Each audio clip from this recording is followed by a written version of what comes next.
Hola, ¿qué tal? Sean bienvenidos a esta segunda unidad de nuestra materia de ética de la práctica docente, dirigida a ustedes que son estudiantes de la maestría en educación que oferta nuestra universidad. Pues bien, yo les recuerdo que hemos trabajado en una primera unidad en relación al concepto y los problemas de la filosofía, poder distinguir el ámbito de la ética de la moral y también las relaciones que hay entre ética y educación. Pues bueno, en esta ocasión vamos a hacer una extensión del problema concerniente al campo de la moral, como se titula justamente nuestra segunda unidad. Ustedes puedan darse cuenta de que de alguna manera la estructuración de nuestras temáticas se dirige hacia una temática fundamental, como lo es justamente el nombre de nuestra materia, la práctica educativa. Ya de alguna manera lo hemos trabajado en nuestra unidad anterior, sin embargo debemos de hacernos de todo un andamiaje conceptual, de un cierto lenguaje que nos ayude obviamente a dar cuenta de cómo realizamos este conjunto de prácticas al interior de nuestras aulas educativas o de cada una de las instituciones que constituyen o comprenden el saber educativo. Pues bueno, sin mayores preámbulos, y esta, bueno, será una sesión bastante ligera en relación con la anterior, podemos ver el objetivo como se está proyectando en la diapositiva, que consiste en lo siguiente: comprender el ámbito de la responsabilidad moral, la moral y el problema de la libertad, hacia la problematización de la democracia en la educación, aunque ya en el último tema de nuestra unidad anterior tuvimos la oportunidad de reflexionar un poquito al respecto. Sin embargo, bueno, trataremos de ampliar un poquito más el horizonte. Los temas son los siguientes: diversas concepciones morales, normas compulsivas y normas liberadoras, la educación moral y la responsabilidad. Pues bueno, aquí he pretendido o he querido extraer un breve párrafo del texto de ética de Adela Cortina y Emilio Martínez sobre las diversas concepciones morales. Lo primero que mencionan ellos a propósito de la moral es lo siguiente: cómo la moral se entiende en general a cualquier sistema más o menos coherente de valores, principios, normas, actitudes, preceptos, etcétera, que sirven de orientación para la vida de una persona o de un grupo en particular.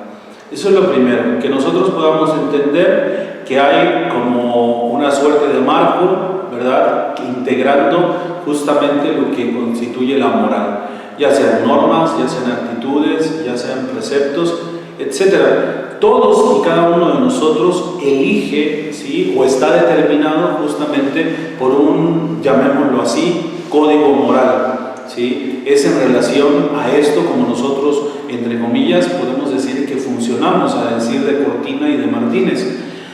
Obviamente que podemos cambiar de código moral, por supuesto, ¿sí? A lo largo de nuestra vida nosotros podemos hacer una suerte de elecciones y podemos cambiar. De hecho, les pongo un ejemplo que los mismos autores pues ponen de manifiesto, cómo nosotros justamente desde una suerte de código moral estamos haciendo juicios respecto de las otras personas, estamos valorando, estamos evaluando el actuar de todas las personas que nos rodean a través justamente de ese marco conceptual que nosotros tenemos de los valores, de los principios y de los juicios respecto de lo que para nosotros, dependiendo de ese marco moral, es bueno o malo.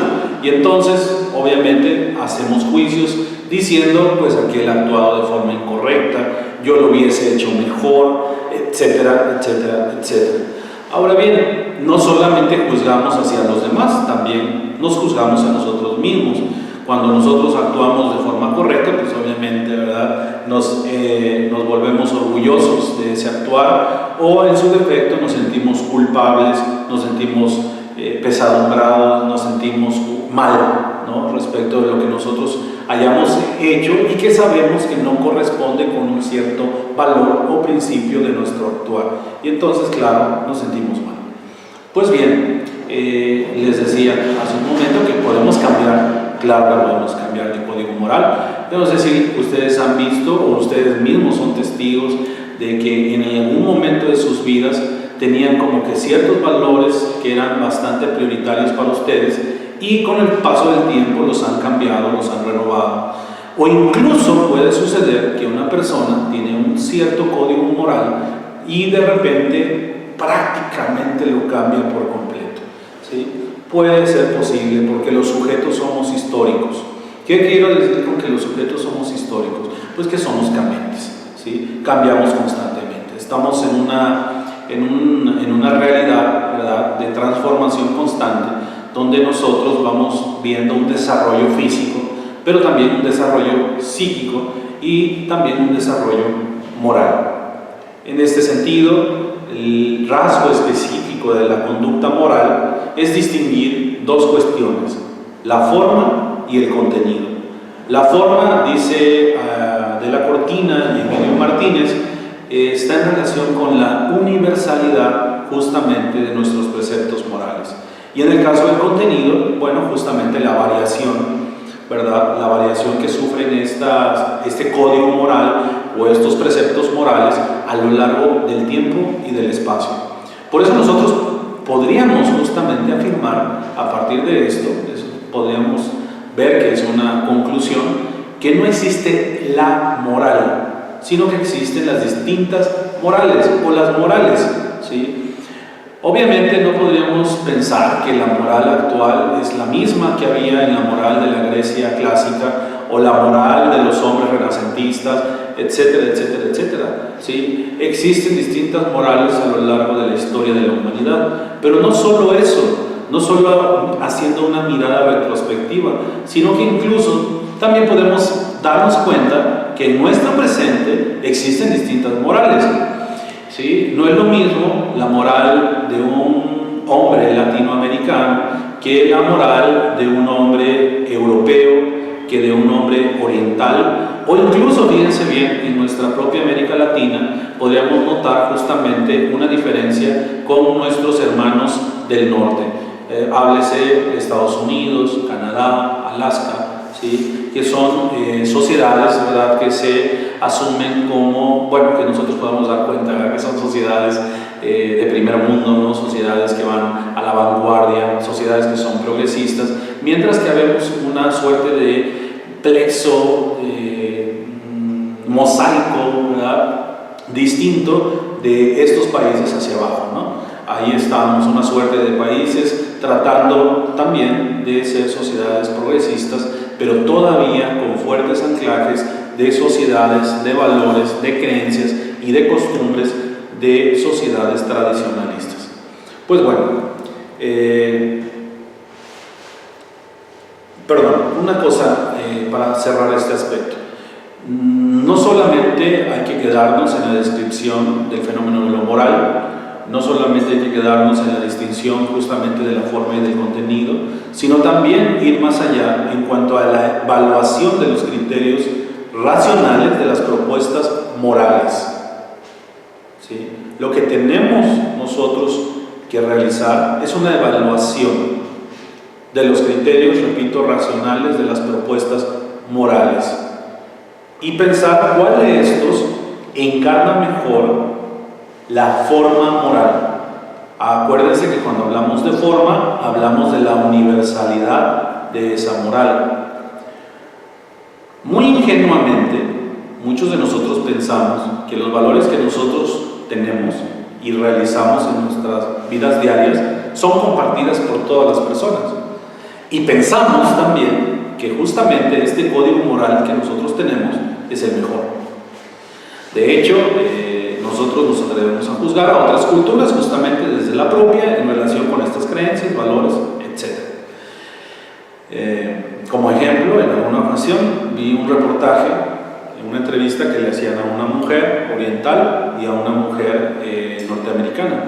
La mujer norteamericana decía que la mujer oriental vivía esclavizada, que no era una mujer libre, que estaba atada obviamente a una suerte de reglas y normas morales que no le permitían vestirse como desde una suerte de libertad espontánea ella pudiera hacerlo, obviamente tomando como ejemplo tomándose como ejemplo a sí misma, ¿sí? Esto es, con minifalda, pintándose el rostro, ¿no? Etc.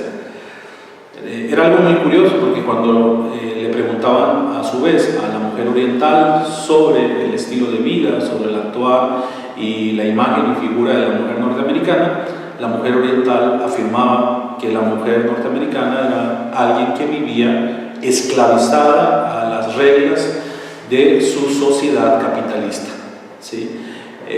Como nos podemos dar cuenta, ¿sí? Uno habla desde el horizonte en el cual uno se encuentra, pero justamente creo que el trabajo de alguien que está acercándose al ámbito de la ética y de la moral es hacer esta evaluación. ¿Qué tipo de ética o qué tipo de moral es la adecuada? ¿Cuál es la que necesitamos para nuestro presente? ¿Desde dónde se construye? ¿Quién la construye? Y si se puede universalizar para todos los hombres. Obviamente es todo un problema filosófico, y no solamente del campo de la filosofía, sino de otras disciplinas, ¿verdad? Como lo que legislan las normas y de alguna manera las políticas, obviamente, que nacen desde allí para poder sociabilizar y para poder tener o vivir en armonía. Una tarea muy compleja, una tarea que implica al educador, a quien está formando individuos, ciudadanos, pero que se los dejo como mención para que podamos ir hacia el final, siguiendo las diapositivas y recuperar esto hacia el final de esta presentación. Pues bien, las moralidades. Pues obviamente que, ya lo he advertido, existen distintas morales, ¿sí? Existen distintas teorías éticas en relación justamente a las morales, ¿verdad?, que se están queriendo constituir justamente en una suerte de paradigma de lo que es el actuar moral. Y como lo pueden ustedes advertir en la diapositiva, ¿sí?, pues tenemos algunos modos justamente de esta moralidad. Del lado izquierdo de aquí de la diapositiva, que sería lo moral como búsqueda de la vida buena, lo moral como cumplimiento del deber, lo moral como actitud para la solución pacífica de los conflictos, lo moral como ajustamiento a la tradición de la propia comunidad, y por último lo moral como desarrollo que culmina en principios universales. En la parte central lo que tendríamos es los conceptos centrales, valga la redundancia, ¿sí?, que responden justamente a estos principales modos, ¿no? Por ejemplo, leo el primero, ¿sí?, y seguimos avanzando. El primero tendríamos lo moral como búsqueda de la vida buena, ¿sí? Entonces en la parte intermedia tendríamos la felicidad como autorrealización, o bien la felicidad como placer. Esto da con teorías éticas muy distintas. En primer lugar, la felicidad como autorrealización, tendríamos a Aristóteles, Tomás de Aquino, Zubiri y el personalismo. En el caso de la felicidad como placer, tendríamos a Epicuro y al utilitarismo. Yo quiero hacer un breve paréntesis. Justamente cuando nosotros pensamos o decimos o advertimos que la filosofía no sirve para nada, y quiero mostrar un poco de su riqueza. Cuando uno se pregunta estas cosas, ¿en qué consiste la vida buena? O en la pretensión de querer ser feliz, aquí tenemos teorías, ¿sí?, que han advertido cómo o de qué manera un individuo, una persona, puede alcanzar este estado de realización que tiene el individuo. Lo que quiero decir es que todos y cada uno de nosotros cuenta con un cierto dispositivo, a veces un tanto común, a veces un mucho ingenuo, pero son las cosas que nos mueven a estar actuando constantemente.